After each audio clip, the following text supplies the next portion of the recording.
Mesdames, Messieurs, bonsoir. Amoureux du sport, je vous souhaite la bienvenue sur le plateau de la Grande Team. Ravi de vous retrouver pour notre rendez-vous sportif quotidien. Et bien sûr, avant de démarrer, je vous invite, s'il vous plaît, à suivre le sommaire. On y va. Au sommaire de ce numéro de la Grande Team, le tour d'horizon de l'actualité sportive, c'est dans LGT News. Transfert en route pour Wolverhampton. Emmanuel Agbadou fait-il un bon choix sportif? On en parle dans l'actu. Excellente soirée sportive sur La 3, la chaîne qui offre 3 fois plus de sport.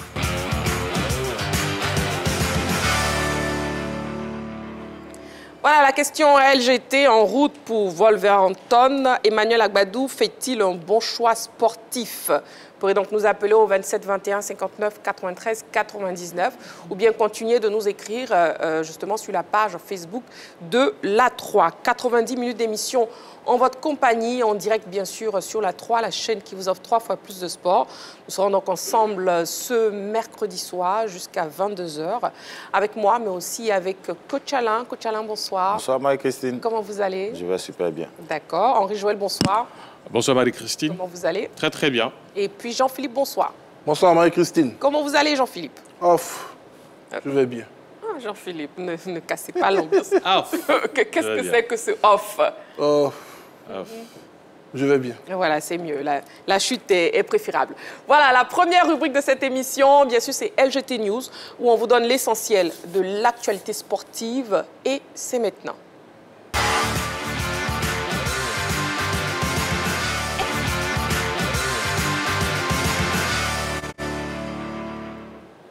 Nous sommes en direct sur La 3 jusqu'à 22 h. Donc, d'autres informations complémentaires pour vous, amoureux du sport. Yaya Touré a sa licence UEFA Pro.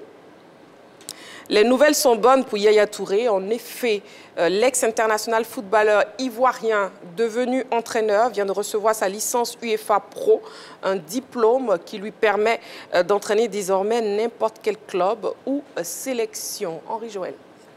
Je suis très content pour lui, Yaya Touré, avec ce diplôme-là. On l'a vu, hein, depuis la fin de sa carrière, il avait déjà entamé cette reconversion en passant par plusieurs clubs, notamment Tottenham et d'autres clubs au niveau du golf, d'autres sélections même, je dirais comme ça, avec son ancien entraîneur Mancini. Aujourd'hui, il a ce sésame-là qui lui permet, comme vous l'avez dit, de postuler à n'importe quel poste dans le monde entier, que ce soit au niveau des clubs, que ce soit au niveau des sélections nationales. Alors, où est-ce qu'il chutera? On attend de voir où Yaya Touré va faire ses premiers examens en tant qu'entraîneur principal d'une équipe.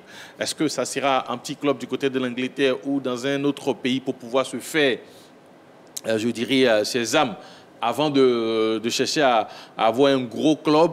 Pour l'instant, on n'en sait pas trop. Est-ce que ça sera une sélection africaine ou est-ce qu'il va attendre de venir postuler au niveau des éléphants? Là aussi, on attend, mais voilà. Oui, c'est possible. Hein. C'est possible. C'est possible. Oui, c'est possible. Sa carrière parle pour lui, champion d'Afrique.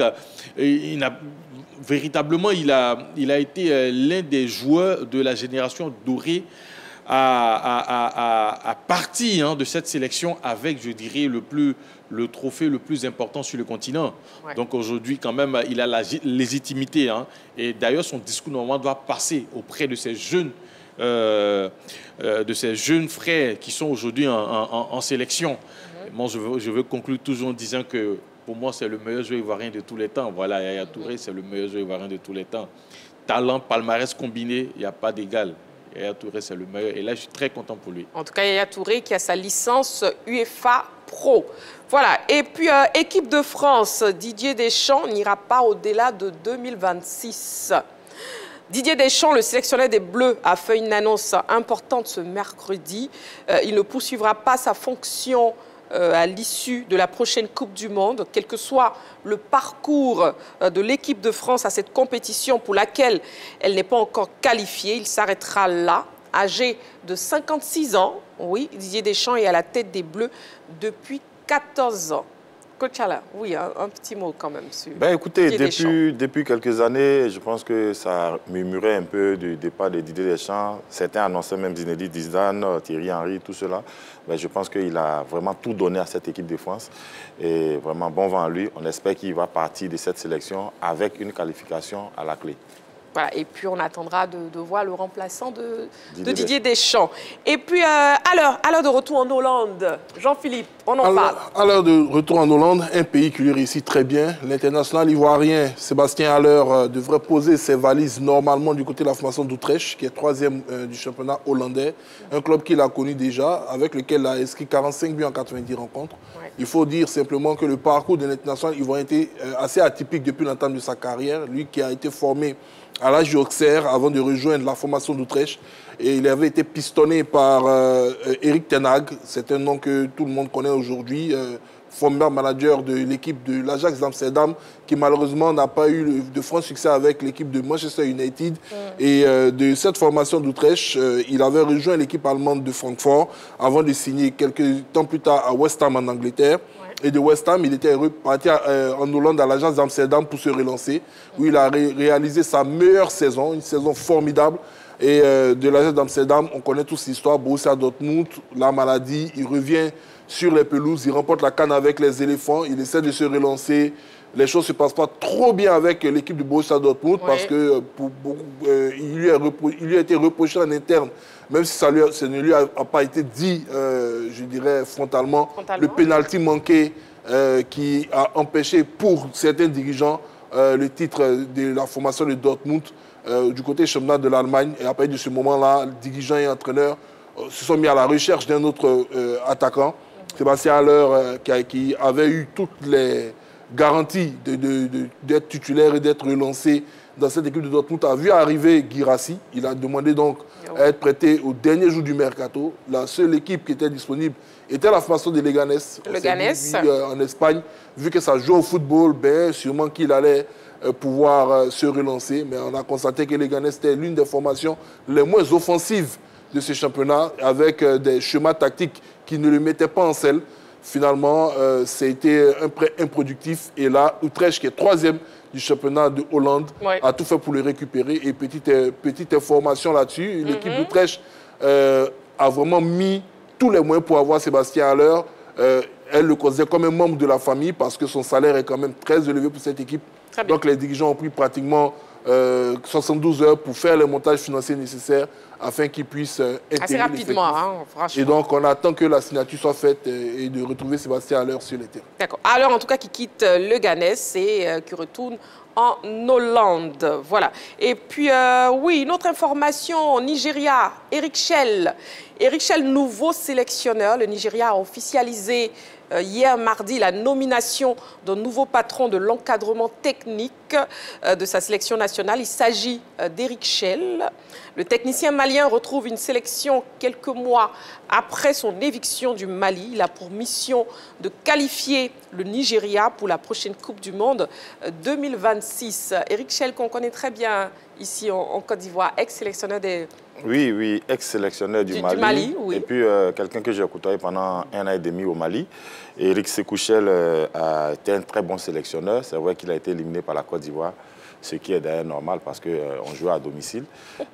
Donc, il a fait, après son élimination, après avoir perdu l'équipe du Mali, il a fait un tour au niveau de l'Algérie où il était l'entraîneur principal du MC Orient. Ouais.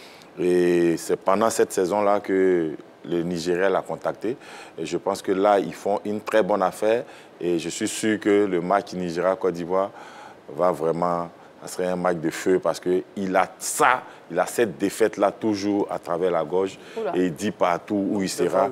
Quand il va prendre une sélection, vraiment, il fera tout pour lever la tête face à la Côte d'Ivoire. Mais il oublie quelque part que les éléphants restent les éléphants.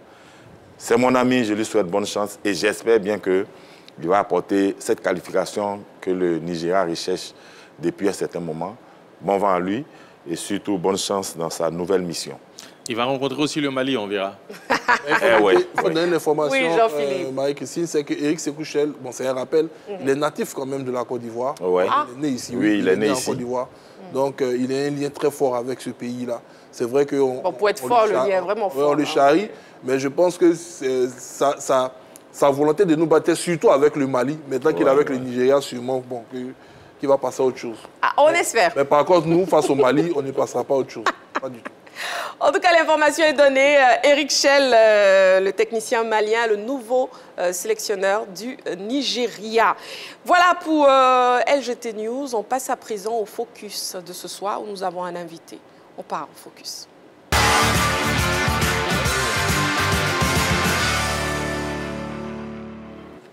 Alors, notre invité de ce soir n'est autre que Karim Cissé, promoteur de la Ligue des Nations.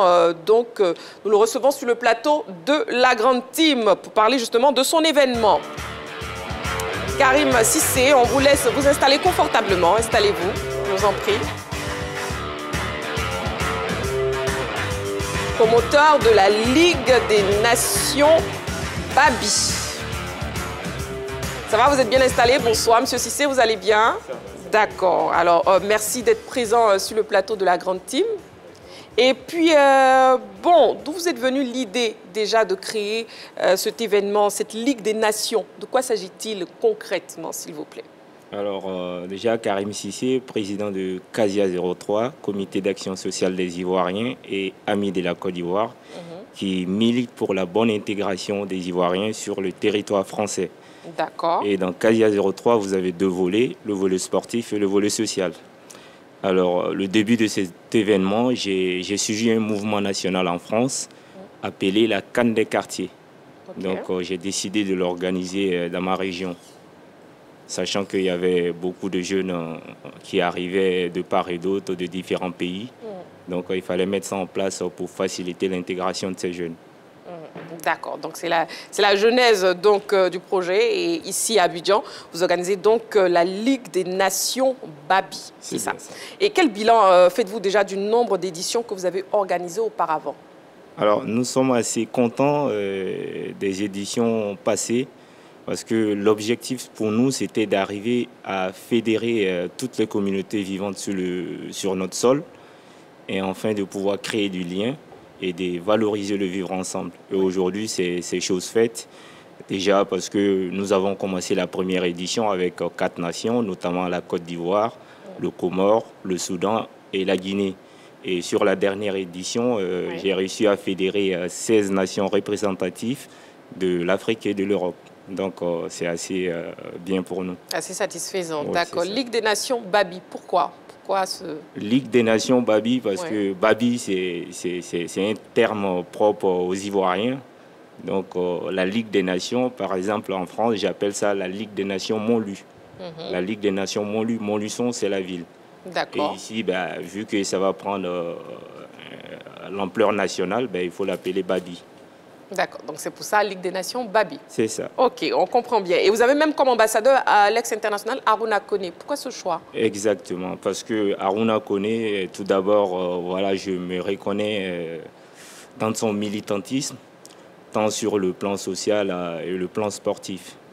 Donc c'est pour cela que je l'ai choisi, parce que voilà, il a quand même eu une carrière assez honorable. Et après sa carrière, il ne s'est pas arrêté là, il s'est investi aussi dans l'éducation, notamment en mettant une école en place. Exactement. Et aussi, il ne s'est pas arrêté là, il a mis aussi un centre de formation. Aujourd'hui, son équipe, si je ne me trompe pas, est en Ligue 2. Donc, en D3. En D3, pardon, excusez-moi. Oui. Donc, je pense que pour toutes ces raisons-là, je me reconnais dans ce qu'il fait. En tout cas, on reçoit Monsieur Karim Cissé, promoteur de la Ligue des Nations Babi. Et pendant qu'on parle, justement, on voit à l'écran quelques images des événements. Oui, Henri Joël, une question. Alors, la Ligue des Nations Babi, si on écoute très bien ce que vous avez dit, c'est que déjà, ça se passe très bien du côté de la France et vous voulez recopier le même modèle à Abidjan. Exactement. Alors, ici, il y a aussi une compétition qui existe et qui est à peu près... fait la même chose que vous, c'est une sorte de CAN. Est-ce que vous avez déjà entendu parler de cette compétition-là. Et est-ce que vous allez apporter quelque chose de nouveau par rapport à ce qui se fait déjà? Oui, très exactement. J'ai entendu parler de cette compétition. Et déjà, c'est quand même assez différent. Moi, je parle de la Ligue des Nations. C'est quelque chose d'international. La CAN, c'est quelque chose qui va fédérer juste les équipes africaines. Et la Ligue des Nations Babi, c'est toutes les communautés vivantes sur le sol ivoirien. C'est-à-dire, vous aurez les Chinois, vous aurez les Espagnols, vous aurez la France, qui ne participe pas forcément à la CAN. Et d'ailleurs, quand je suis arrivé au mois d'août, j'ai rencontré le responsable de la CAN. On a eu un échange parce que je pense que nous sommes dans le même sens en fait. Le responsable de la CAN d'Anoumambo. Le responsable de la CAN d'Anoumambo, M. Barry. Donc on a eu des échanges et puis bon, c'était assez fructueux parce que nous faisons le même boulot. Ce boulot, tu ne peux pas le faire si tu n'as pas la fibre, si tu n'as pas la passion. C'est aussi une passion. D'accord. Et combien d'équipes sont attendues et puis quelle catégorie aussi? Aujourd'hui, nous avons 12 nations. Et il n'y a pas forcément de catégorie ciblée. En fait, comme on l'a dit, le but, c'est de lever les barrières entre les différentes communautés. Donc, vous pouvez vous retrouver à jouer avec des responsables d'usine, comme vous pouvez vous retrouver à jouer avec des étudiants. Et c'est comme ça que nous allons arriver à créer du lien. Et par rapport à mon expérience que j'ai eue, c'est au fil du temps que la compétition va se resserrer. Elle deviendra de plus en plus compétitive, en fait. D'accord. Jean-Philippe a une question pour vous. Oui, Monsieur Karim. Oui, Karim Cissé, oui. Vous avez déjà rencontré, je dirais, les responsables ou des membres de ces différentes communautés qui vont prendre part à votre événement. On a eu certaines compétitions qui ont été organisées sur le plan local avec l'annonce de la présence effective et de la participation effective des membres des autres communautés. Et au moment du déroulement de la compétition, on a constaté que c'était des nationaux qui très souvent arboraient les couleurs de ces communautés-là pour les représenter dans cet événement. Est-ce que la Ligue des Nations nous assure que ce seront véritablement les membres des communautés qui vont prendre part à cette compétition-là en arborant leur maillot? C'est-à-dire, on ne veut pas peut-être voir des Jamaïcains qui sont représentés par des Ivoiriens de 13 villes ou des Ghanéens qui sont représentés par les habitants d'Abobo. Donc, est-ce qu'on aura véritablement les membres de ces différentes communautés que vous avez croisées ici qui prendront part à cet événement? Oui, c'est une très bonne question. Aujourd'hui, comme je vous ai dit, nous militons pour une cause, en fait. C'est ça. Et la cause, c'est l'intégration. La cause, c'est d'arriver à fédérer la jeunesse cosmopolite pour qu'elle se sente mieux à sa place sur le territoire et être fière de ses origines. Le micro, s'il vous plaît. Oui. Voilà. Donc, comme je disais, c'est d'arriver à fédérer la jeunesse cosmopolite pour qu'elle se sente mieux à sa place sur notre territoire et être fière de ses origines. Et pour ça, on a fait un travail de fond. Aujourd'hui, je passe dans toutes les communautés. J'étais là au mois de janvier, j'ai fait le tour, je suis passé au 43e Bima. Hier, j'étais avec les Libanais, j'étais avec les gars du Niger, j'étais avec les gars de la Guinée. J'ai rencontré énormément de personnes. Le but pour moi, c'est pas que le football, en fait. Le football, ça reste juste un moyen associé pour nous d'atteindre nos objectifs. Donc, rassurez-vous, les communautés qui vont arriver, c'est vraiment, ils viennent de ce pays-là. Et aujourd'hui, voilà, on travaille pour que ce soit un événement vraiment où toutes les communautés vont se retrouver pour pouvoir atteindre nos objectifs. Très bien. Oui, coach Alain. Monsieur Karim, oui. Ce tournoi va se jouer sur quel stade? Alors, le tournoi va se jouer sur le stade 11 Moana Konaté de Treichville. À Treichville. À Treichville. Ah, d'accord. D'accord, c'était la question de coach Alain. Ok. Et puis, à ce jour, peut-on savoir, M. Karim Cissé, les dispositions pratiques qui ont été prises pour l'organisation de cet événement? Les dispositions pratiques, on a essayé de prendre, on a pris toutes les dispositions nécessaires, commençant déjà par la sécurité, par la déclaration de ce tournoi. On a informé tous les 12 ambassades qui vont participer à ce tournoi. Ils ont tous reçu des courriers. Il y a certains même qui nous ont rappelés. J'ai rencontré aussi le président de la jeunesse de CEDEAO. Ouais. Et j'ai rencontré aussi son Excellence Kaba, qui est aussi le plus grand président de la CEDEAO au niveau de la paix, ambassadeur de la paix. Et j'ai aussi été voir le responsable des supporters des éléphants pour une bonne mobilisation. Voilà, au match d'ouverture, pour qu'on puisse avoir les fans des éléphants à ce tournoi pour l'ouverture. À ce tournoi, d'accord. Monsieur Karim Cissé, promoteur de la Ligue des Nations Babi, justement, est-ce que vous avez un mot de fin? Est-ce que vous avez un message à l'endroit surtout des amoureux du football? Le mot que j'ai à l'endroit de tout le monde, c'est que tout le monde se mobilise et que plus largement toute la jeunesse, la population, pour venir à cet événement, pour qu'on puisse passer un moment festif, un moment de partage, et que cette Ligue des Nations puisse être un chantier d'insertion pour la jeunesse et même pour les plus âgés. Merci beaucoup pour votre passage à la grande team. Merci à vous, merci de m'avoir reçu. Je vous en prie. Allez, on recevait donc M. Karim Cissé, promoteur de la Ligue des Nations Babi. On marque une petite pause. On se retrouve dans quelques secondes seulement. Vous ne bougez pas. On se retrouve pour la suite de l'émission. À tout de suite.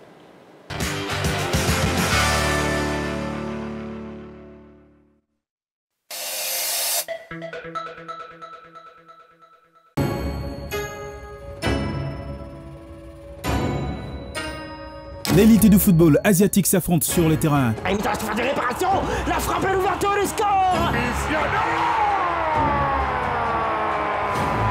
Des chocs inattendus, des rebondissements incroyables. Et ils confirment leur statut de trouble fête avec son inévitable incontournable attaquant, Soufiane Haïmi. Des joueurs de classe mondiale, Cristiano Ronaldo.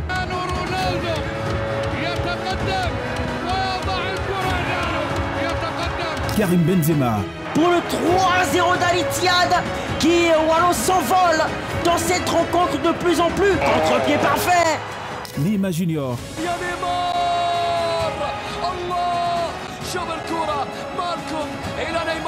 Franck Kessié. Jean-Yves Kwasi. C'est un véritable festival. Ah mais quel crochet. Là, le but est aussi facile que ça. Sadio Mané. Sadio Mané, la reprise exceptionnelle. Et ben voilà, quelle horreur encore une fois en défense de Al-Douel, Sadio Mané. Et bien d'autres. L'AFC Champions League Elite 2024-2025 et l'AFC Champions League 2 2024-2025, deux rendez-vous incontournables des amoureux du ballon rond. À suivre exclusivement sur la 3, du 16 septembre 2024 au 17 mai 2025. La 3, nous offrons 3 fois plus de sport. Fitness, endurance, musculation et équilibre.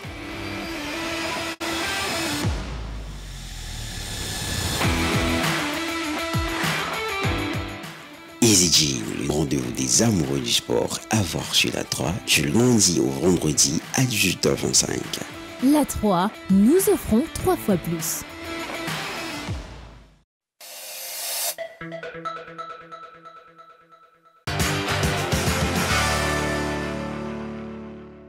Nous sommes de retour sur le plateau de la Grande Team, bien sûr en direct sur la 3, la chaîne qui vous offre 3 fois plus de sport. C'est un plaisir de partager d'agréables soirées sportives en votre compagnie, amoureux du sport, chaque soir, du lundi au vendredi de 20h30 à 22h. Il est l'heure des stats du jour. On y va.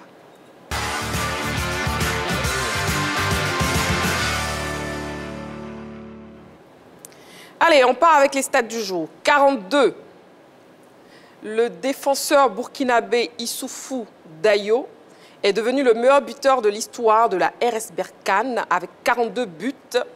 Il est également le joueur le plus capé de l'histoire du club marocain avec 285 matchs disputés. 32.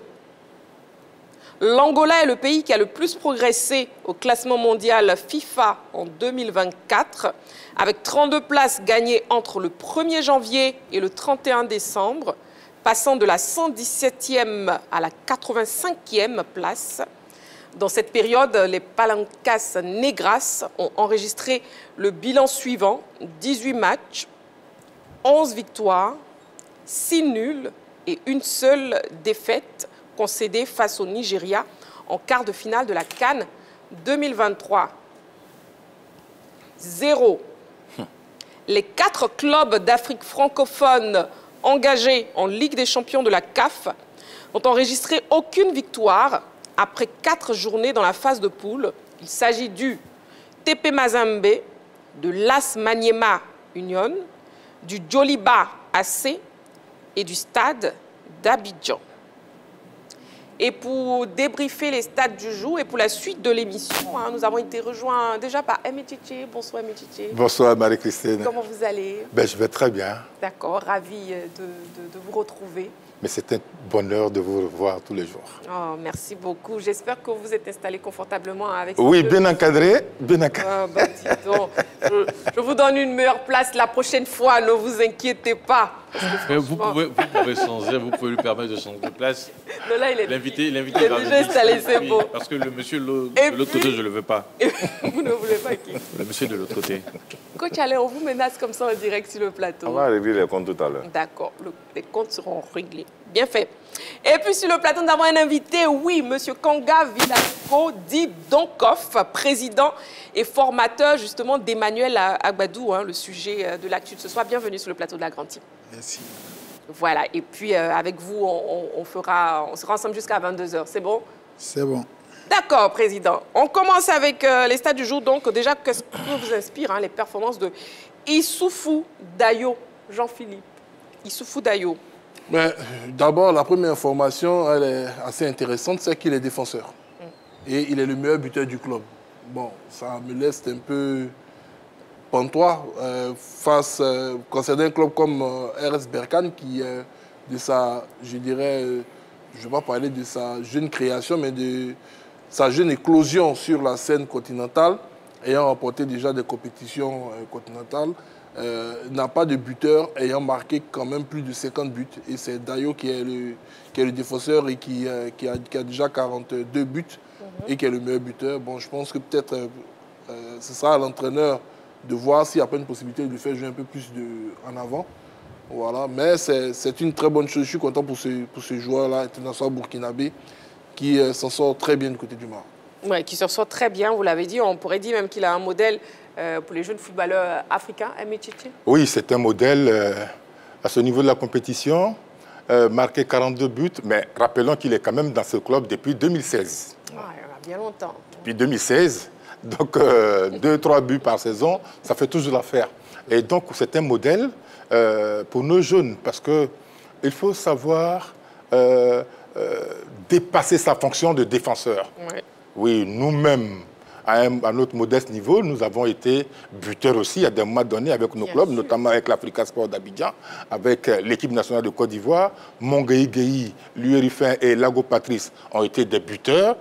Ils comptent certainement 15 à 20 buts par saison, mais on n'en parle pas. Et je suis très heureux qu'avec le nombre de buts qu'il marque, il amène son équipe un peu plus haut. C'est ça le dépassement de fonction. Ouais. Avant, on ne parlait pas des défenseurs buteurs. Et maintenant, on en parle. On en parle. Voilà. Il y en a même qui ont allié buteurs et passeurs décisifs. Oui. On n'en parlait pas. Maintenant, voilà, l'État évolue et donc c'est un modèle qu'il faut amener. Mais ça, on réussit cet exploit quand on est en confiance. C'est le cas de rappeler aux entraîneurs qu'il faut mettre leurs joueurs en confiance. Ne pas les confiner dans un rôle purement défensif et pouvoir partir, apporter le plus qu'il faut à point dans le timing. Donc surtout mettre les joueurs en confiance, et c'est le cas du défenseur burkinabé Issoufou Dayo. Oui, Henri Joël, un mot sur Issoufou. Oui, il faut savoir que, voilà, Emechiche l'a déjà dit, depuis 2016, il est du côté de Berkane, mais avant il était avec l'équipe de Vita Club. Il a aussi un très bon palmarès, il ne faut pas l'oublier. Avec Vita, il a été champion de la RDC une fois. Quand il est arrivé du côté de Berkane, c'est quand même 3 coupes du trône au niveau du Maroc, 2 coupes de la Coupe de la Confédération, c'est-à-dire en 2020 et en 2022. Il était là. Il a été finaliste en 2019 et en 2024 et vainqueur de la Super Coupe d'Afrique en 2022. Donc un très bon palmarès qui accompagne tous ces buts. Ça veut dire qu'il ne marque pas ces buts-là en vain. Il permet à son équipe quand même jusqu'à sur ces dernières années de pouvoir remporter des trophées. Ce qu'il faut aussi souligner, c'est qu'en équipe nationale, quand même, il fait partie des piliers. Aujourd'hui, c'est bien vrai qu'il évolue sur le continent africain, mais il fait partie des piliers au niveau des étalons du Burkina. Et puis on poursuit avec l'Angola 32, l'Angola qui est le pays qui a le plus progressé au classement mondial FIFA en 2024. Coach Alain. Effectivement, depuis leur prestation pendant la CAN ici en Côte d'Ivoire, je pense que depuis la qualification, avant de jouer les phases finales ici en Côte d'Ivoire, l'Angola a vraiment progressé. Ils ont fait appel à des meilleurs techniciens qui ont essayé de mettre en valeur cette équipe nationale-là, qui nous rappelle cette équipe nationale d'Angola qui, dans le passé, avait de grands attaquants. Si je ne me trompe, Flavio Amado, qui a vraiment tiré l'équipe vers le haut. Aujourd'hui, cette même nation-là est en train de montrer à toute l'Afrique qu'il faut bien travailler, il faut être patient, il faut avoir un projet et faire confiance aux sélectionneurs. Et aujourd'hui, c'est en train de payer. Il faut un bond dans le classement FIFA, ça fait un bond aussi dans le classement africain. Aujourd'hui, ils sont quasiment qualifiés toutes les années pour la CAN. Ouais. Merci à cette fédération-là qui a fait confiance à un sélectionneur qui met son projet en place et on espère que bientôt, il fera encore plus de bons devant en année en année. Et est-ce que vous pensez que cette équipe de l'Angola a le coffre pour se qualifier pour la Coupe du Monde? Pourquoi pas? Pourquoi? Parce qu'ils montrent de très belles choses chaque année. Et chaque année, ils essaient d'insérer des jeunes. Ils font une très belle transition entre la nouvelle génération et l'ancienne génération. Et ça fait qu'aujourd'hui, on ne sent pas le départ de certains cadres parce qu'ils ont déjà préparé des jeunes qui essaient de les remplacer dans leur laboratoire. Président, donc vous pensez pareil par rapport à l'équipe de l'Angola? Ben oui, si le technicien, Alain l'a dit. Ton micro. Oui, comme le technicien, Alain l'a dit, lui, le technicien, il connaît. Oui. Donc moi, je pense pareil. Je pense pareil. Ok, très bien. Bon, et puis, déjà, comment expliquez-vous les difficultés éprouvées aussi par les clubs d'Afrique francophone en Ligue des champions de la CAF? Ben, écoutez, ces clubs-là de l'Afrique francophone sont à leur place. Hein. Ces clubs-là sont à leur place. Le TP Mazembe, qui était le grand espoir des pays francophones, est à la traîne, à la dernière place dans sa poule, avec 2 petits points. Oui. Le Stade d'Abidjan, à la dernière place. D'ailleurs, tous ces 4 clubs sont à la dernière place. Ouais. Voilà. Donc, c'est bien dommage. Le TP Mazembe a été écrasé lors de son dernier match par Sony Croyait. Mais les autres équipes ont travaillé et c'est le nivellement des valeurs qui fait la différence aujourd'hui. Oui, Coach Alain. Vous savez, le classement de ces équipes-là ne nous surprend pas. Parce que chaque année, quand il y a un joueur qui est au-dessus dans ce club, que ce soit le Djoliba, ou bien le TP, ou bien le Maniema, automatiquement, ce joueur est vendu dans un autre club. Aujourd'hui, on voit que la Tanzanie est en train de prendre tous les meilleurs de l'Afrique pour aller dans leur continent. Le TP, dans les années où les Beaux Sylvains faisaient la loi sur le continent africain, ce n'est même plus le TP Mazembe d'avant. Aujourd'hui, il faut que les dirigeants essaient de revoir leur politique, essaient de miser sur la formation et faire confiance aux entraîneurs sur un projet à long terme. Ouais. Parce que c'est ça aussi la qualité. Il faut avoir un projet à long terme, mais pas un projet à court terme. Pas un projet à court terme. Oui, Jean-Philippe, sur la question. Mais moi, je vois 4 clubs et je vois 4 réalités différentes et une coïncidence. La coïncidence, c'est que ces 4 clubs-là sont derniers de leur poule. Est-ce à dire que les clubs qui sont devant ces 4 clubs-là sont mieux lotis qu'eux? Dans la généralité, je dirais oui. Mais dans la pratique, le football, c'est quand même 11 joueurs contre 11 sur un terrain. Il y a des équipes qui font tout simplement la connaissance du très haut niveau africain, notamment le Stade d'Abidjan. Il y a des équipes qui y arrivent et qui, par alternance, très souvent se retrouvent, je dirais, dans cette phase de poule, notamment le Djoliba. FC Maniema, bon, je n'entends pas très souvent de cette équipe-là dans cette phase qualificative des poules de la Ligue des Champions. Mais concernant le TP Mazembe, je pense que depuis un certain moment maintenant, le chairman Moïse Katumbi avait signifié qu'il fallait revoir le modèle économique du club. que le club ne pouvait pas se contenter d'acheter à coût de millions, de centaines de millions, les meilleurs joueurs, surtout d'Afrique francophone, et surtout les rémunérer à coût de millions.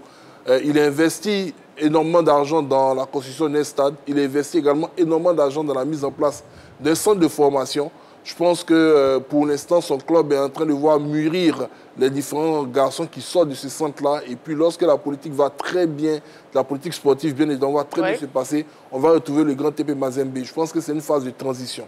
Pour le stade d'Abidjan, par contre, c'est tout nouveau pour cette équipe, qui est avec un président ambitieux qui essaie de constituer une très bonne équipe. Il a recruté des joueurs d'expérience. Malheureusement, l'osmose n'a pas pu prendre à temps parce qu'il y a un élément capital qui n'a peut-être pas été pris en compte dans la constitution de cette équipe, c'était la disponibilité de l'entraîneur, parce qu'on sait que le Stade d'Abidjan a évolué dans cette Ligue des Champions sans son entraîneur principal, son architecte, qui malheureusement n'avait pas les diplômes requis pour être sur un banc de touche. Et on sait très bien la chaleur qu'un entraîneur peut apporter à ses joueurs quand il est sur le banc. Exactement. Et donc, je ne vais pas parler du Joliba et de Maniama, mais c'est dire que ces quatre équipes-là ont malheureusement pour elles une histoire particulière avec cette édition de la Ligue des Champions. Mais la coïncidence a voulu que les 4 clubs de l'Afrique francophone se trouvent dernières. Moi, je suis déjà satisfait qu'on ait 4 clubs en phase de poule. Maintenant, pour les années suivantes, ce sera ces clubs-là de travailler pour essayer de se qualifier pour les phases suivantes. Pour les phases suivantes, très bien. Bon, pour l'actu de ce soir, n'oubliez pas la question LGT. Transfert en route pour Wolverhampton. Emmanuel Agbadou fait-il un bon choix sportif? Et bien sûr, sur ce plateau, nous avons président d'Oncof, président et formateur d'Emmanuel Agbadou. On passe à l'actu, on y va.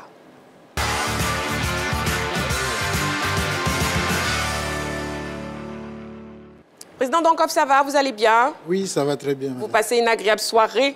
Bien sûr. D'accord, ok. Donc, on va vous écouter parce que vous allez répondre à la question LGT comme les autres membres de la team dans quelques petites minutes seulement, ne vous inquiétez pas. Très chers téléspectateurs, le téléphone est ouvert. Le 27 21 59 93 99. 27 21 59 93 99, c'est le numéro de téléphone de la 3 pour nous joindre et pour participer à l'émission. Si vous n'arrivez pas à nous joindre au bout du fil, ce n'est pas bien grave. Vous pouvez nous écrire sur la page Facebook de la 3. Je lirai aussi vos messages, vos différentes réponses à la question LGT. L'international ivoirien Emmanuel Agbadou va quitter le stade de Reims pour rejoindre le club de Wolverhampton. En Première Ligue, l'affaire est bouclée. Et on attend plus que l'officialisation du transfert en route pour l'Angleterre. Emmanuel Agbadou a-t-il fait un bon choix sportif? On en parle sur ce plateau. Mais avant, regardons cet élément préparé par la rédaction. On regarde.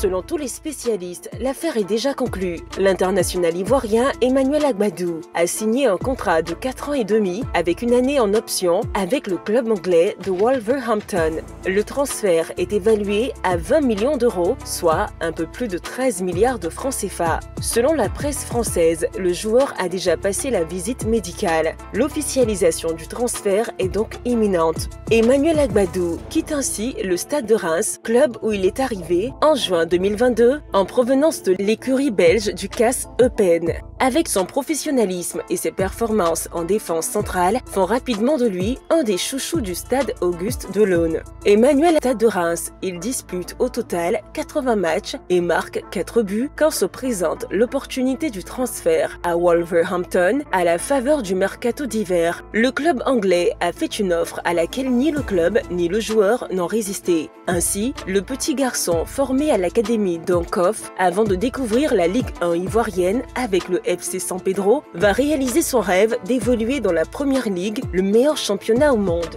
Cependant, le défi à relever avec Wolverhampton, club qui flirte avec la relégation, est immense. C'est pourquoi on peut se demander si Emmanuel Agbadou a vraiment fait un bon choix sportif. Voilà, et avant de débuter, je vous propose de voir la fiche des performances d'Emmanuel Agbadou cette saison. Avec l'équipe de Reims, déjà on va essayer de sortir tout le nom d'Emmanuel Agbadou, Emmanuel Élisée Guédié Agbadou Badobré. Voilà, il est né le 17 juin 1997 à Abidjan, il est ivoirien, il est défenseur. Club précédent FC San Pedro, US Monastir, KS Eupen, Reims, club actuel. Wolverhampton, sélection 11, 1 but. Palmarès, pour l'instant, c'est encore vierge. Au niveau des performances, cette saison, c'est 14 matchs, 14 titularisations, 1260 minutes. Pas de but, pas de passe. 3 petits cartons jaunes. Ouais. 3 petits cartons jaunes. 3 petits cartons jaunes. Et pas de carton rouge. Pas de carton rouge. Voilà donc la fiche de Agbadou, contrairement à... Il est très exemplaire, contrairement à Henri Joël qui a beaucoup de cartons ici. Voilà, c'est ce que vous voulez dire. C'est bien parce que vous-même vous reconnaissez. Voilà qui est dit. Aimé Tchétché, vous avez entendu vous-même. Voilà, très bien. Allez, bon, messieurs, à vos panonceaux, président d'ONCOF, oui, vous avez ce tout petit panneau devant vous pour répondre à la question par un oui ou par un non. Donc, transfert en route pour Wolverhampton. Emmanuel Agbadou fait-il un bon choix sportif? C'est un non pour Aimé Tchétché, c'est un oui pour Coach Alain. C'est un oui pour le président d'ONCOF. Et c'est aussi un oui pour Henri Joël et Jean-Philippe. D'accord. Donc, le nom est venu seulement de Aimé Tchétché, c'est ça? Oui, c'est ça. D'accord. OK, très bien. Bon, je vais vous laisser argumenter. Aimé Tchétché, allons-y. On y va. Oui, c'est un énorme footballeur, c'est un énorme défenseur central. Ce garçon, Agbadou, qui a pour principale qualité sa relance et sa vision de jeu. Il quitte une équipe classée 11e au niveau de la Ligue 1, la Ligue 1 française, pour une équipe classée 17e, Wolverhampton, dans la première ligue anglaise. Et je dis non, parce que sur le terrain, il devra prouver sa capacité à faire partie des meilleurs défenseurs anglais, du championnat anglais. Il a le physique, mais il aura la concurrence. Il aura la concurrence. Déjà, dans la défense de Wolverhampton, il y a Santiago Bueno, qui est italien. Il y a également Nelson Semedo, 31 ans. Il y a Totti, 25 ans, italien, portugais, et Greg Dawson, 34 ans. Et avec ces défenseurs, l'entraîneur qui est portugais les aligne très souvent en 3-5-2. Donc, sur le terrain, il va falloir batailler dur pour gagner sa place. Maintenant, en dehors du terrain, il va bénéficier de 70 000 € au lieu de 50, 70 000 € par mois, par semaine, au lieu de 50 par mois en France. 20 millions d'euros pour le club et certainement pour lui, avec 2 millions en bonus. Hors du terrain, c'est bon. Parce qu'il faut préparer l'après-football. Donc sur le plan financier, c'est bon. Sur le plan financier, c'est bon. Mais sur le plan sportif, je pense qu'il va en pompier et il n'est pas sûr. Ok, d'accord. Voilà. C'est donc l'avis de Aimé Tchétché. Nous avons M. Diomandé Mamadou en ligne de Sipilou. Bonsoir, M. Diomandé Mamadou. Marie. Oui, M. Diomandé. Christina. Oui, M. Diomandé Mamadou. Bienvenue sur le... Bonsoir, M. Diomandé Mamadou. Bienvenue sur le plateau de la grande team. Bonne heureuse année toujours, 2025. Merci beaucoup. La paix du cœur. Amen, surtout, voilà. Et puis la question LGT, transfert en route pour Wolverhampton. Emmanuel Agbadou fait-il un bon choix sportif? Bon, salut tout le plateau. Oui. Et je souhaite une heureuse année 2025. Merci. Bon, Christine. Oui, monsieur Diomandé Mamadou. Moi, d'abord, ce qui m'a plu en lui, son timing, son profil et son courage peut tenir un championnat anglais. Ok. Et s'il a eu la chance de partir, même si on entend à 17e du classement anglais, mais s'il a le deux lancé, s'il a pu s'en tenir, il a pu faire un grand match, se dire pourquoi il est venu en Angleterre et lui montrer cette équipe-là à une place supérieure, je crois que Agbadou va avoir encore un gros contrat qui n'a rien à voir pour Wolverhampton. Donc moi, franchement dit, son année en Angleterre, moi je suis d'accord, je sais que l'année prochaine, un gros contrat. Et je sais que ce cas-là, c'est un champion 3 étoiles. En championnat anglais, avec sa taille, sa forme, son expérience, son jeu, ses tactiques sur le terrain, il peut tenir, sur le terrain anglais et il peut faire un bon match en championnat anglais. Donc on prie pour lui nous souhaitons bonne chance pour l'avenir. Oui, monsieur Demodé Madou. Bon, on attend toujours à la 3. Toujours. Merci beaucoup, monsieur Demodé Madou, qui nous appelait donc de Sipilou. Voilà. Allez, et puis sur la page Facebook de la 3, avant de vous prendre, messieurs, nous avons Kadjo Kadja qui nous dit un très bon choix. Même évoluer en première ligue pourrait l'aider à progresser techniquement et mentalement. La pression constante de ce championnat est un excellent terrain d'apprentissage pour les joueurs ambitieux. Tout dépendra du temps de jeu. S'il obtient une place de titulaire, ce transfert sera bénéfique, mais un manque de temps de jeu pourrait freiner sa progression. Wolverhampton joue en Première Ligue, l'un des championnats les plus compétitifs et médiatisés au monde. Cela pourrait offrir à Agbadou une grande visibilité internationale et des opportunités de se mesurer à des attaquants de classe mondiale, ce qui peut faire progresser sa carrière. Voilà, c'est donc le message de l'internaute sur la page Facebook de la 3. Vous pouvez continuer de nous écrire ou bien vous nous appelez au 27 21 59 93 99. Pour le reste de la team, c'est un oui. Et puis, coach Alain, oui, on vous écoute avec votre... Écoutez, moi je dis un oui, un grand oui même parce que d'abord, quand tu regardes la prestation de Wolverhampton depuis ces 5 derniers matchs, ils ont perdu la plupart de leurs matchs à partir de leur défenseur central côté droit. Donc, il ne recule pas Agbadou pour le mettre tout de suite sur le banc de touche. Non, c'est parce que celui qui joue à ce poste ne leur donne pas satisfaction que, dans un premier temps, il le recrute.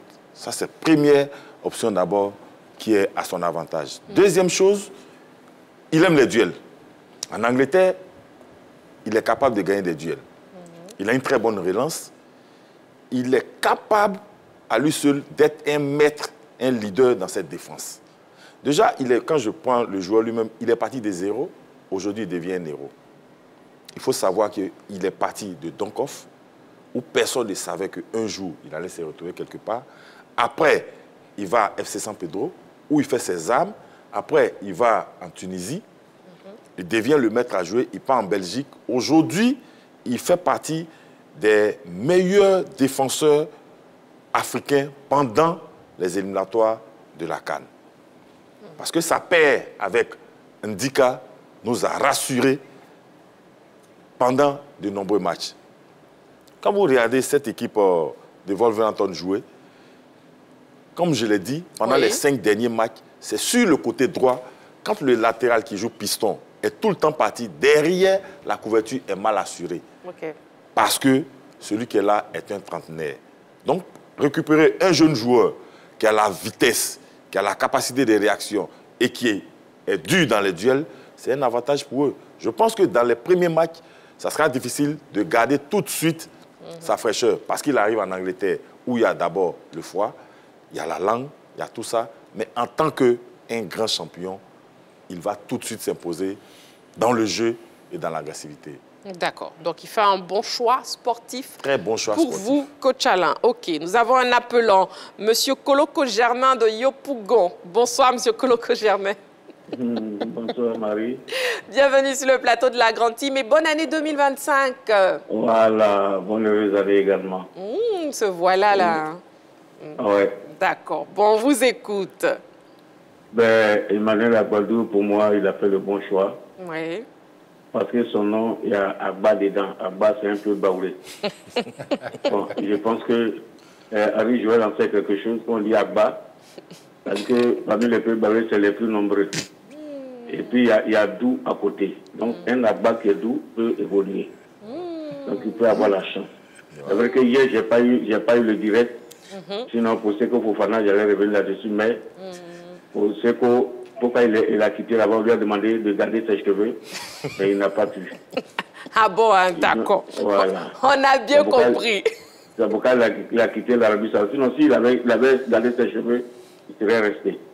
D'accord, c'est bien noté. Agbadou, on a bien compris. C'est son nom à part, là. Koloko Germain, grand humoriste ivoirien, vous ne changez pas en 2025. Hein. Hey, Koloko Germain. En tout cas, merci beaucoup pour la touche rafraîchissante que vous nous apportez sur le plateau de la Grande Team. Merci beaucoup. Gros bisous. Agba et puis Dou. D'accord. Bon, Koloko Germain qui nous suit chaque soir, hein, du lundi au vendredi de 20h30 à 22h, tout comme vous aussi, tout aux téléspectateurs. Et on aimerait vous entendre. N'hésitez pas, appelez-nous au 27 21 59 93 99. C'est donc un oui pour Coach Alain, un oui aussi pour Henri Joël. Oui. Vos arguments, s'il vous plaît. Oui, bon, j'ai mis oui, déjà pour le joueur lui-même, puisqu'il va passer un cap, aller partir de la Belgique, en France et aujourd'hui en Angleterre. C'est ce qui se fait de mieux en termes de championnat. Hein, si, voilà, n'importe quel joueur rêve de jouer en Angleterre. C'est vrai que d'autres parleraient de l'Espagne, de l'Allemagne, mais l'Angleterre, quand même, il y a ce petit truc-là qui y est et seulement et qui attire presque tous les grands joueurs. Il a la corpulence pour. Il fait 1m92, il a 80 kg. Donc en Angleterre, et voilà, il sera dans son champ, comme on le dit, avec ces duels-là et avec tous les autres attaquants qui y sont. Et puis, il y a le coach, il y a un métier qui a évoqué le système, je ne sais pas si, le 3-5-2 de Wolverhampton. Alors, il faut savoir que Wolverhampton, c'est un nouveau technicien qui vient d'arriver, un Portugais, Victor Pereira, qui a fait beaucoup de clubs et qui est arrivé. Et en même temps, ce club de Wolverhampton est comme une filiale portugaise. Il y a beaucoup de joueurs portugais. Ils sont en Angleterre, mais ils pratiquent un football assez intéressant qui n'apparente pas souvent au club qui ne s'apparente pas bien sûr au club de Premier League classique qu'on a l'habitude de voir. Aujourd'hui, en Angleterre, ça change un peu. Donc, c'est un club qui aime partir de derrière et passer par le milieu jusqu'en attaque. Donc, c'est un peu du football total, hein, où tous les compartiments sont touchés jusqu'aux attaquants. Et quand on regarde un peu le profil d'Agbadou, ça correspond.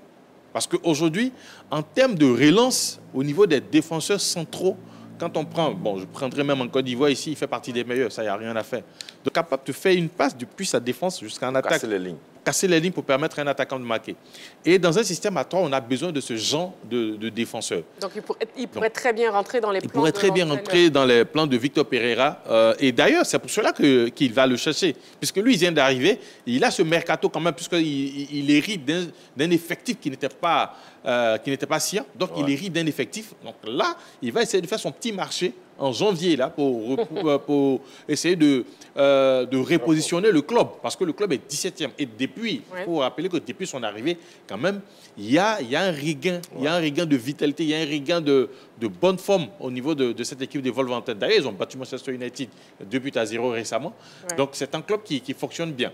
Donc, je pense que Agbadou, avec son profil et surtout avec le football qui est pratiqué du côté de Wolverhampton, je pense que ça va tout de suite coller. Maintenant, en Angleterre, c'est vrai nous sommes un peu dans la théorie, mais dans la pratique, peut-être ça ne sera pas aisé. Mais maintenant, c'est à lui, puisque c'est un guerrier, moi je le connais très très bien. C'est un guerrier dans la tête, dans l'âme, et voilà, il pourra facilement s'adapter à ce championnat-là. Très bien, Henri Joël. Sur la page Facebook de la 3, nous avons Bob Alex Tiemoko qui nous dit « Aller vers le championnat anglais est naturellement une bonne affaire, avec ce que cela comporte comme avantage financier, médias, expérience, mais encore, faut-il pouvoir s'imposer par le travail, comme Amad Diallo est en train de le faire à Manchester. » Voilà. Et puis, nous avons un appelant, M. Fofana Média, qui nous appelle de Boaké. Bonsoir, M. Fofana Média. Bonsoir, Marie-Pézine. Bienvenue sur le plateau de la Grande Team. Ah, mes meilleurs vœux, hein. Meilleurs vœux à vous aussi. Oui, santé, surtout la 3, donc à nous donner l'information comme j'ai dit. Il n'y a pas de souci. Voilà, bonsoir à tous les consultants, je salue tout le monde. Voilà. Et on vous écoute pour la question de ce soir. Emmanuel Agbadou fait-il un bon choix sportif? Oui, il a fait un bon choix. Le coach avait déjà développé certaines parties, même que vraiment, il va venir un peu dessus, mais compte tenu de cette champion qu'il est, vraiment, moi, je me dis qu'il a fait un bon choix. Championnat français et puis championnat Angleterre. En tout cas, il y a une grande différence entre les deux. Donc, pour être dans le...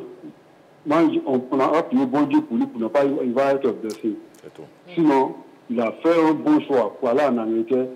Moi, je me dis qu'il allait dans un bon coin par rapport à la France.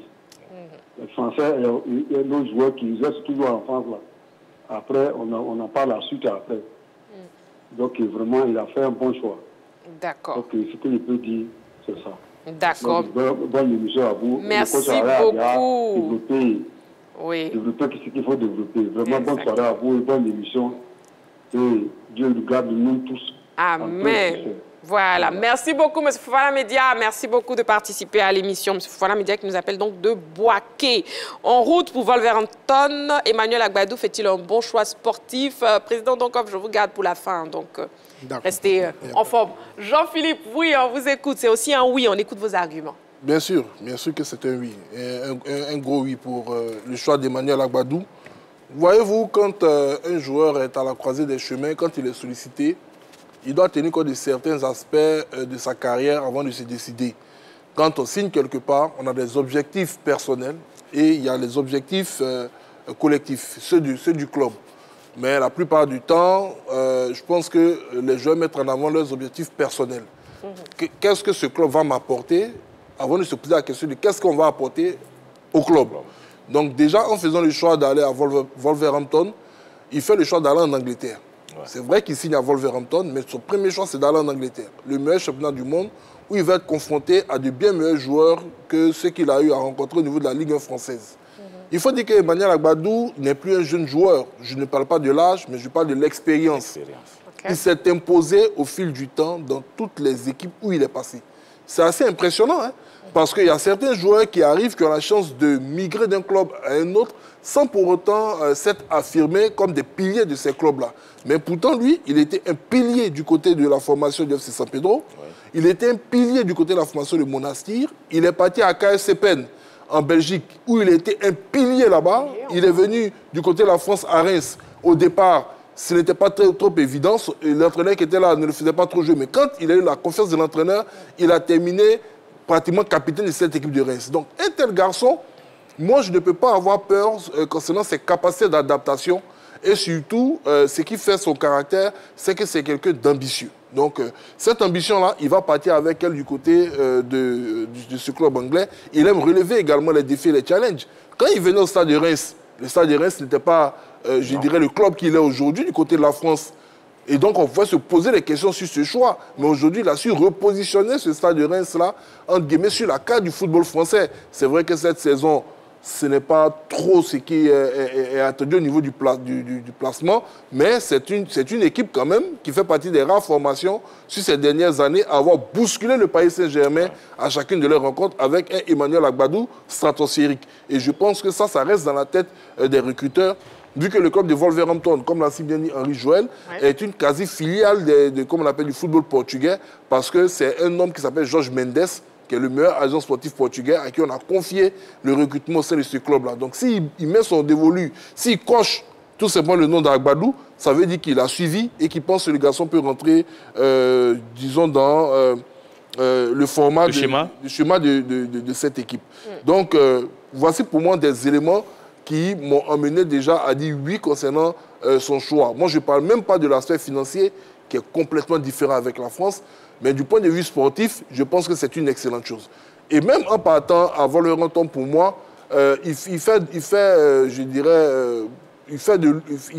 le choix d'aller chercher la lune et au pire des cas, de retoucher les étoiles.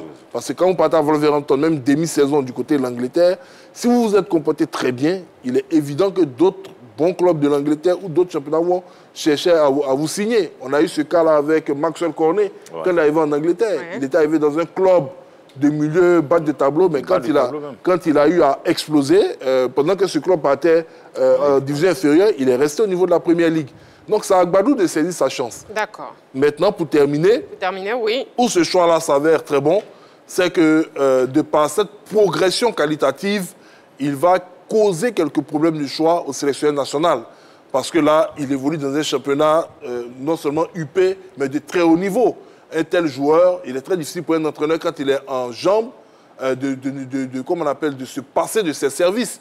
Et donc, pour moi, le fait de donner encore des problèmes de riches à l'équipe nationale, c'est une excellente chose. On pourrait remettre en cause son statut chez les éléphants. Ouais. Il a déjà un statut de cadre, je pense. Non, il n'est pas encore un cadre, mais il a le statut de titulaire de cette équipe. Maintenant, il peut devenir cadre. Un cadre. Maintenant, moi, je lui souhaite simplement en Angleterre d'avoir la même carrière ou de faire mieux que Kolo Touré. Très bien. Nous avons un appelant. Bonsoir, monsieur. Bonsoir, madame. Bienvenue sur le plateau de la Grande Team. Vous appelez comment, s'il vous plaît? C'est Rodrigue Pidi. Pardon? Rodrigue Pidi. D'accord, monsieur Pidi Rodrigue. Et vous nous appelez de Gagnoa, c'est ça? C'est ça. D'accord. Bienvenue sur le plateau de la Grande Team. Et puis, on vous écoute. Emmanuel Agbadou fait-il un bon choix sportif? Ok, bonsoir, madame. Bonsoir à la team. Bonsoir. Il faut dire que, pour moi, le choix, il n'est pas bon. Ah bon? Oui. Bon, peut-être il fait ce choix parce que, bon, c'est un choix financier. Sinon, au plan sportif, pour moi, vu les qualités du monsieur, je pense qu'il aurait pu attendre. Il aurait pu finir la saison avec Reims.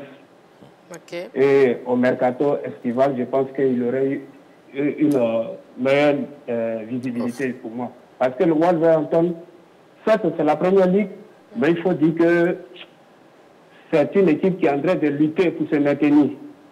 Okay. Voilà. Et il arrive dans un club où ça ne va pas trop bien. Bon, je crois que c'est un mauvais choix pour moi, en tout cas. D'accord, ok, d'accord. Merci beaucoup, monsieur Pidi Rodrigue, pour votre avis sur la question LGT. Merci beaucoup pour votre participation à l'émission. Il nous appelait donc de Gagnoa. En route pour Wolverhampton, Emmanuel Agbadou fait-il un bon choix sportif? Donc, on a eu le nom de Aimé Tchétché et le oui de tout le monde sur le plateau.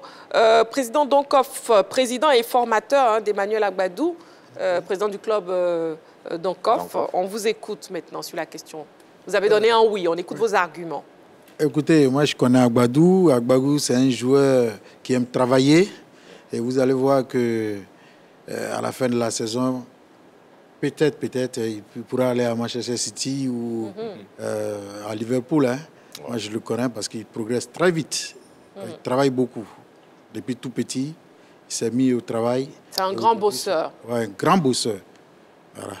Tout ce que j'avais à dire. Ah, président, donc vous ne parlez pas beaucoup. Hein? Non, je ne parle pas beaucoup parce que j'ai confiance à mon fils. Vous avez confiance. Mais voilà. Rapidement, j'ai une autre question pour le président. Donc, allez-y.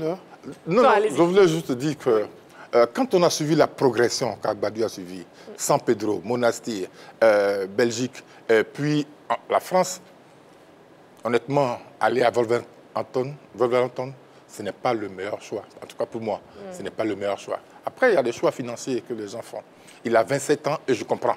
Il faut assurer plus tard. Mais sur le plan de la carrière sportive, c'est un mauvais choix. Le club est en difficulté. Qu'est-ce qu'il fait demain si le club va en deuxième division? Qu'est-ce qu'il fait? Deuxièmement,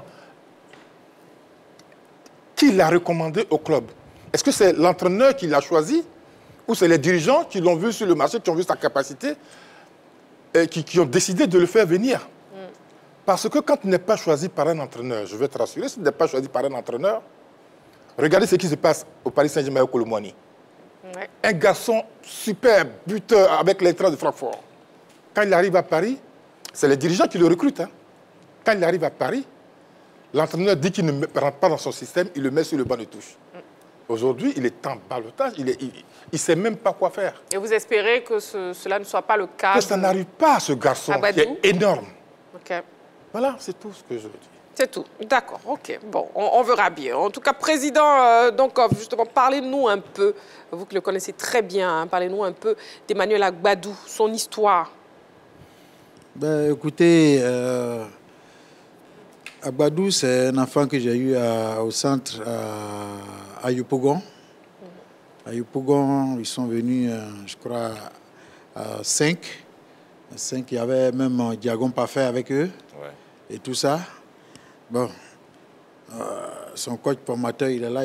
Lui, c'est un technicien, il pourra mieux parler de lui, mais moi, je dis... Et on a des images qui passent actuellement à l'écran, si vous vous rappelez de cette photo. Oui, avec, je me rappelle de lui. Oui. Avec un très beau gardien, apparemment. Là. Oui, là il est encerclé, il a son visage qui est encerclé. Là. Il est à côté juste de Diagon Parfait. Diagon Parfait. C'est Diagon Parfait qui est à côté, là. Et cette photo a été prise, justement, à quel moment, président? Ça a été pris à l'entraînement. À l'entraînement Environ en quelle année? quelle année Ben, comme ça? Ça, je pense que c'est en 2011, je pense. En 2011. Oui, Jean-Philippe. Non, le gardien... Vous avez que pouvoir avec le gardien. Le gardien, il est en Suisse, hein? Voilà, il faut qu'on le dise quand même. Oui, oui, il est en Suisse. Il est gardien en Suisse? Oui, il est gardien en Suisse. D'accord. Donc, on poursuit avec Agbadou, justement, avec son histoire, Donc, président. Agbadou, ben, il a eu des difficultés après, quand son père était malade et tout ça, mais vraiment, il a persévéré, il a travaillé jusqu'à ce niveau. Hein. C'est là que je dis, moi, je fais confiance à l'enfant, parce que quand il veut, il l'obtient. Ouais. Voilà, il travaille beaucoup. Il fait des entraînements, lui seul. Après l'entraînement, il va, lui seul ailleurs, il fait l'entraînement, il vient, il voit, il dit, ah, président, moi, je fais ça, hein, j'étais là hier, je fais ça, Il dit, ah, bien, continue comme ça. Et aujourd'hui, voici où il est. Effectivement. Et parlons des anecdotes. Vous l'avez dit aussi, on a dans les studios son coach formateur, M. Sima Ladji, qu'on va recevoir sur le plateau de la grande team, bien sûr. M. Sima Ladji, coach formateur d'Agbadou, pour nous parler justement de son poulain. Bonsoir à tous. Bonsoir, coach. Rapprochez-vous, s'il vous plaît, pour qu'on puisse bien vous voir à l'écran. Merveille, n'oubliez pas le micro. Merveille à tous. Merci et beaucoup. Que Dieu nous garde tous. Amin. Voilà. Alors, Agbadou, parlez-nous de lui. Agbadou, c'est un jeune qui est arrivé au centre avec ses amis. Ils étaient tous à Yopougon. Voilà. C'est un petit qui aimait le football et qui a toujours aimé le football, qui était toujours jovial chaque fois qu'il venait aux entraînements. Ah. Et il était beaucoup ponctuel aux entraînements. Il aimait beaucoup travailler parce qu'il avait de grandes ambitions. Il voulait jouer en Europe. Et chose fait aujourd'hui, ses vœux sont réalisés, mais il continue de travailler. Et c'est tout ce qui arrive aujourd'hui, moi, ça ne me surprend pas. C'est relents, c'est des choses qu'on a beaucoup travaillé. On a beaucoup travaillé, puis ils sont restés constants. Je leur disais à chaque fois que ce n'est pas tous qui seront professionnels. Mais ceux qui vont mettre du sérieux, qui vont mettre de l'amour, c'est ceux-là qui vont arriver devant. Oui. Dieu merci, aujourd'hui, il continue son chemin. J'ai pris pour lui. Et je savais aussi qu'il allait jouer en sélection. Il n'est pas le seul. Il y a même Diagon parfait. Ils sont pleins comme ça. Voilà. C'est des enfants qui voulaient vraiment arriver au haut niveau. Et puis, Dieu merci, ils sont dans de bons chemins. Voilà. En tout cas, donc, je continue de travailler d'autres là-bas encore pour que demain on ait des grands joueurs en sélection. Oui. Un peu. Vous décrochez les pépites. En tout cas, merci beaucoup. Et puis, concernant Agbadou, justement, par rapport à son choix à Wolverhampton, pour vous, c'est un très bon choix sportif. Vous qui le connaissez très bien. Pour moi, c'est un bon choix sportif parce que je le connais, c'est un compétiteur. Et puis, c'est un petit qui progresse beaucoup. Quand vous prenez son parcours, regardez, depuis chez l'Académie d'Oncor, s'est retrouvé à l'Africa Sport, FC San Pedro, en Tunisie. Il n'a pas fait trop d'années, hein, intervalle une année. Vous voyez, c'est une grande progression. Ouais. Ça veut dire que c'est un petit qui a de la maturité, qui en veut beaucoup. Sincèrement, qui en veut beaucoup. Et je pense qu'il va continuer comme ça. Et puis demain, il va terminer dans un grand club comme City ou bien d'autres équipes. Parce que j'ai foi en lui. Je pense qu'il va continuer. En tout cas, on voit même le passeport FIFA d'Agbadou et Emmanuel Élisée Djedje. Voilà, merci beaucoup, coach. Merci beaucoup pour ce que vous faites. Vous avez fait et continuez de faire pour le football. Merci beaucoup, coach. Coach Sima Ladji, coach et formateur d'Agbadou. Voilà. Président Donkov, quelque chose à ajouter? Moi, je voulais juste ajouter un petit truc. Moi, je lui ai demandé une fois, j'ai dit, mais mon petit, est-ce que quand tu vas réussir un jour, tu vas me reconnaître? Il dit, président, je ne suis pas comme les autres. Tu vas voir. Donc aujourd'hui, ça est dans sa main. Ça est dans sa main. Mais c'est qu'il a déjà fait un premier pas. Hein. Ah, parce que je m'apprêtais à poser la question. Voilà, il a déjà est-ce qu'il vous reconnaît? Voilà, quand il est parti en Belgique, ça a été, il est parti aussi à Reims, il a fait un premier pas, mais je ne vais pas trop parler parce qu'Henri Joël, il va m'agresser après. Ah, non, ne vous inquiétez pas, il ne va pas vous agresser. Lui-même déjà, coach Alain doit régler son compte. Oui, coach Alain, allez-y. Vous savez, le coach Sina, je le connais très bien, même le président Donkov. Je me rappelle un jour où il avait garé le car. Voilà, il avait garé le car pour faire le ramassage. Carton jaune pour coach Alain. C'est un lapsus. Ils avaient garé le car devant un carrefour où je n'ai pas envie de faire une publicité. Je me rappelle que cet enfant-là était en train de poursuivre le car parce qu'il était en retard. Et le coach lui disait, aujourd'hui là, tu vas nous trouver à Sipores. Et heureusement pour eux, je pense qu'il y a un feu et il est venu monter rapidement. L'année qui a suivi, je crois qu'il a signé à l'Africa. C'est pour vous dire que je connais la plupart des joueurs de Yopougon. Et il faut suivre le cas. Il faut suivre le cas. Il faut être toujours à l'heure. Parce qu'avec lui, il ne badinait pas. Hein. Ils ont 5 minutes pour que le cas s'arrête. À 1 minute 30, lui, il a déjà démarré. Et si tu n'es pas là, il faut être aux entraînements avant ceux qui sont dans le cas. Ceux qui sont dans le cas? Oui. Eh bien, dis donc. Marie-Christine, oui, je vais demander au président, jusqu'à ses 23 ans, on a vu le passeport du joueur tout à l'heure. Le passeport FIFA. Il est marqué, donc off. Est-ce que jusqu'à ces 23 ans, vous avez bénéficié, selon les transferts, de la contribution de solidarité? Oui, bien sûr. C'est là que j'ai dit que je ne voulais pas... Vous ne voulez pas aller dans les détails, Henri Joël est là. Henri Joël est là. Là, j'en n'aime pas le bruit. C'est mieux. Là, ce qui est bien, c'est que le président Donkov, c'est un bon grand frère à moi. Voilà, et vu le nouveau transfert, là, il y a Wolverhampton, on parle de 20 millions, il y a beaucoup d'argent qui vont arriver dans la caisse du club. Non, mais il a 27 ans maintenant. Bon, très bien. En tout cas, ça fait plaisir d'entendre toutes ces anecdotes justement sur Emmanuel Agbadou. Voilà, avec la question LGT de ce soir qui concerne cet international ivoirien en route pour Wolverhampton. Emmanuel Agbadou fait-il un bon choix sportif? Et bien sûr, nous avons l'avis aussi du public sportif ivoirien. On écoute. C'est pas un bon choix. Un bon choix parce que il devait rester au moins, il vient des Reims, voilà, il devait rester au moins faire au moins 2 ou même 3 bonnes saisons de haut niveau, voilà, pour au moins attirer le viseur des grands clubs. Pourquoi pas qualifier Reims pour jouer au moins l'Europa League ou même la Ligue des Champions, pour pouvoir au moins augmenter sa cote de popularité, puis pouvoir avoir au moins un transfert de 50 millions d'euros. Parce que Wolverhampton même est une équipe qui est en baisse de niveau, voilà, actuellement même ils sont au moins 17 ou même 18e du championnat.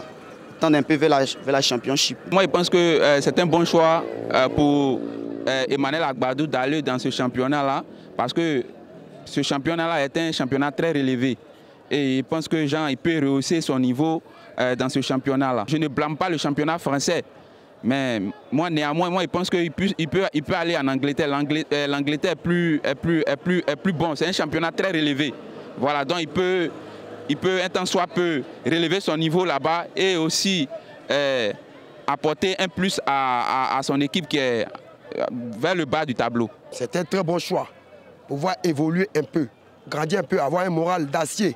Chez moi, c'est un commando, un battant. Chez moi, tous les professionnels ivoiriens sont des combattants.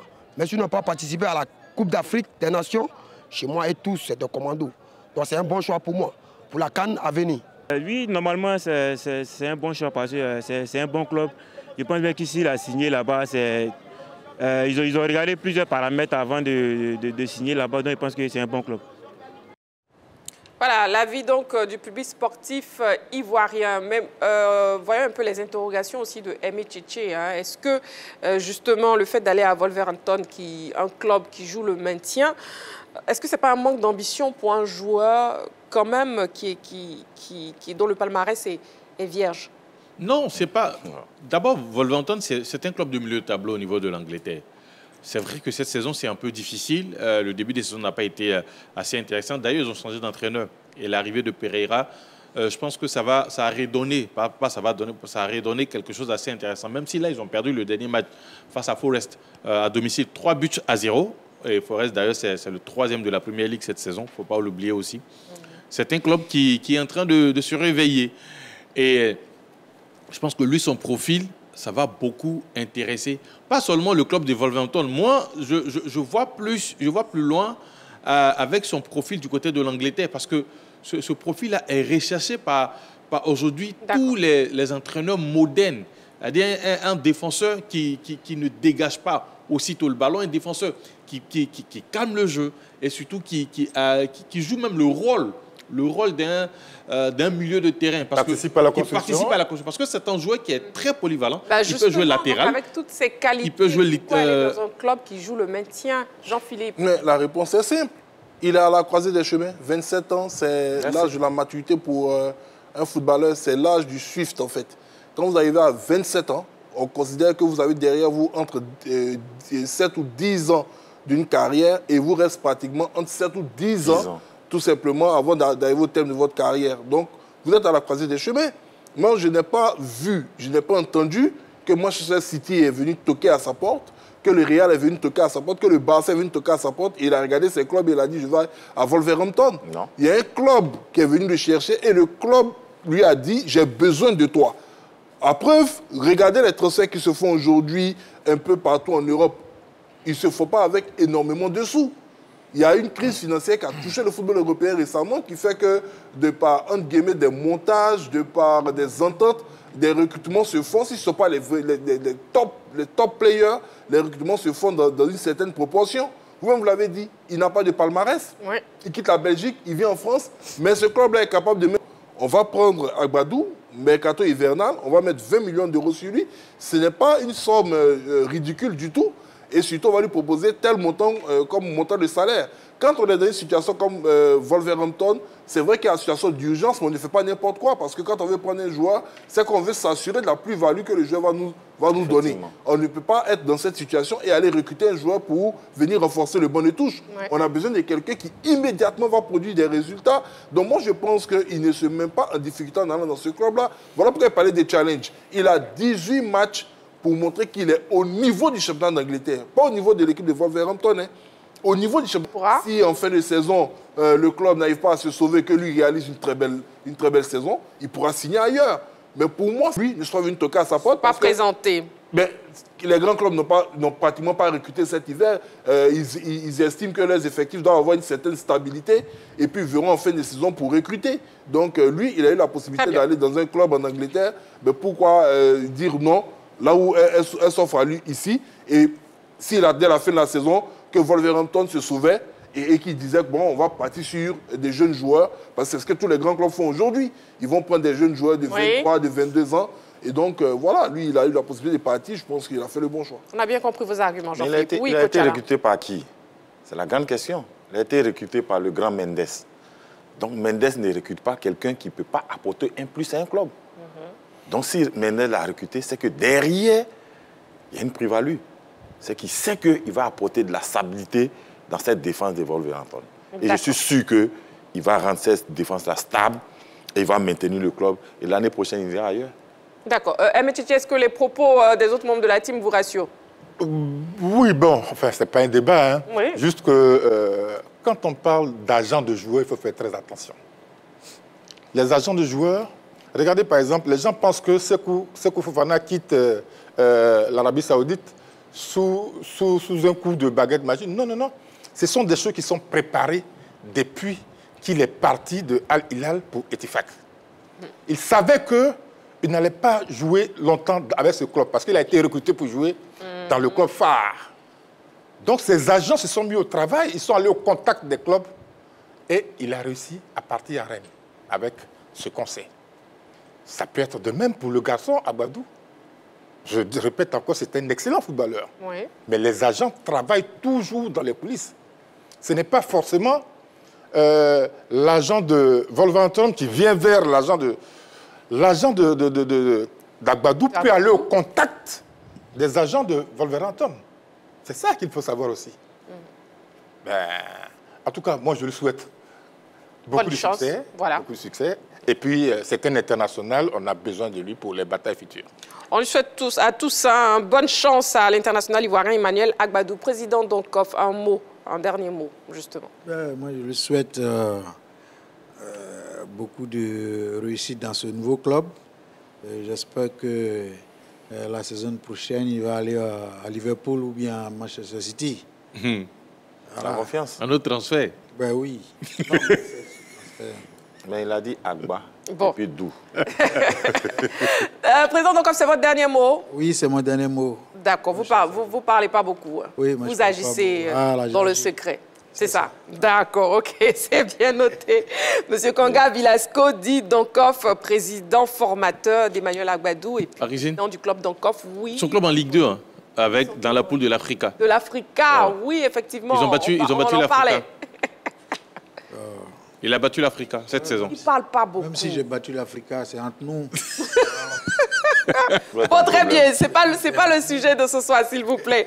Messieurs, allez, transfert en route pour Wolverhampton. Emmanuel Agbadou fait-il un bon choix sportif? C'était donc la question LGT de ce soir. Et nous, on souhaite bien sûr bonne chance à notre compatriote, à Emmanuel Agbadou, pour sa destination actuelle. Voilà, c'est la fin de la grande team. Merci beaucoup, amoureux du sport, de nous suivre chaque soir, du lundi au vendredi, de 20h30 à 22h. Merci, messieurs. C'est un plaisir. Christine. Plaisir partagé. Merci, Marie-Christine. Au président Dokov. Merci. Voilà, merci à vous. Voilà. Allez, on se retrouve demain en direct 20h30. D'ici là, prenez soin de vous et n'oubliez pas, faites toujours du sport.